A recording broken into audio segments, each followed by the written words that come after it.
የማዕከላዊ ኢትዮጵያ ክልል ርዕሰ መስተዳድር ዶክተር እንዳሻው ጣሰው በምስራቅ ጉራጌ ዞን ደቡብ ሶዶ ወረዳ የተገነባውን የሲቢስቶን አነስተኛ መስኖ ፕሮጀክት መርቀው አስጀምረዋል።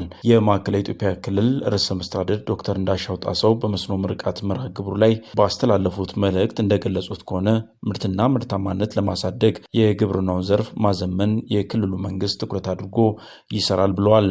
ይሄ አካባቢ ከመስኖ ጋር የተያያዘ ታሪክ አለው። የረጅም ጊዜ ታሪክ ነው ያለው። አሁን አይደለም መስኖ የጀመረው። የ70 ዓመት የ80 ዓመት ታሪክ አለው። ፍራፍሬዎችን ለመትከል እና የተለያዩ አዝርቶችን በመትከል አካባቢ ይታወቃል። ልምድ አለው። ጤፍ፣ የጓሮ አትክልት ሁሉ ቦታ ላይ ይተከላል። እንደ ዲሲፕሊን ይዘው ነበር የሚተክሉት እና ይሄ ጥሩ ታሪክ ያለው አካባቢ ነው። ለዚህ አካባቢ ልማት መስራት ያኮራል። እስከዛሬ አንዳንድ ያልተሟሉ ነገሮች ይኖራሉ፣ ግን ግብርና ቢሮ የጀመራቸው ስራዎች አሉ።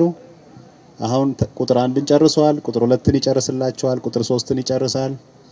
ሌሎችንም አካላት በማስተባበር ወጣቶችም መንግስት ስራ ብቻ ሳይሆን ወጣቶች አርሰው መብላትም አለባቸው፣ ነግደው መብላት መቻል አለባቸው። የአካባቢው አርሶ አደሮች ከድህነት ለመውጣት ያለውን ጥረት ተጠናክሮ መቀጠል እንደሚገባው ርዕሰ መስተዳድሩ የተናገሩ ሲሆን የአርሶ አደሩን ተጠቃሚነት የሚያረጋግጡ የተለያዩ ፕሮጀክቶች ተግባራዊ ይደረጋሉ ብለዋል። ብዙ ነገር አለ እዚህ አካባቢ። ይሄን አርጋችሁ ጠንክሩ፣ እናግዛችኋለን፣ በደንብ ተባብረን እንሰራለን።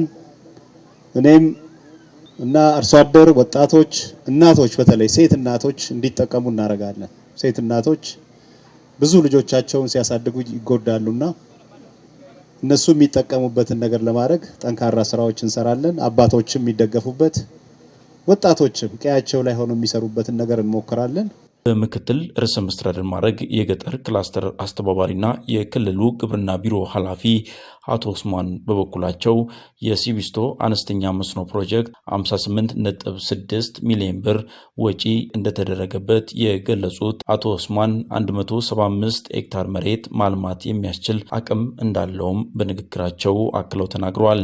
ይሄ ክልል እየተመራ ያለበት መንገድ ፌል ያደረገውን ይሄ ክልል ሊከፍል የነበረውን ዕዳ ወደ ምንዳ ቀይሮ ዛሬ ያየነውን እንግዲህ በ58.6 ሚሊዮን ብር 175 ሄክታር መሬት 700 ሰዎች የሚጠቀሙበት 700 ሰዎች እንበለው እንጂ በርካታ በሺ የሚቆጠሩ ወጣቶች በዚህ ልማት ውስጥ ተሳትፈው የሥራ ዕድል የሚፈጠርላቸው በተመረተው ምርት በገበያ ስርዓት ውስጥ የሥራ ዕድል የሚያገኙ በርካታ ዜጎች አሉ። ስለዚህ የሲቢስቶ መስኖ ማለት ለኔ ፈተናን ወደ ዕድል መቀየር የተቻለበት ወይም ፈተናን ወደ ዕድል የመቀየር ተምሳሌት ነው ብዬ ወስጄዋለሁ። የምስራቅ ጉራጌ ዞን ዋና አስተዳዳሪ አቶ ሙስጠፋ ሐሰን እንደገለጹት የሲቢስቶን መስኖ ካለበት ችግር በማውጣት ውጤት እንዲመዘገብ የራሳቸውን ድርሻ የተወጡ ከፍተኛ አመራሮችን ያመሰገኑ ሲሆን መሰል የመስኖ ፕሮጀክቶችም በቀጣይነት ተግባራዊ እንዲደረግም ጠይቀዋል። ሁላችሁም የክልሉ መንግስት በጀት ከመመደብ ጀምሮ ከመከታተል ይህን አጠቃላይ ስራ እንዲመራ ያደረገው በጥቅሉ የብልጽግና መንግስት ነው።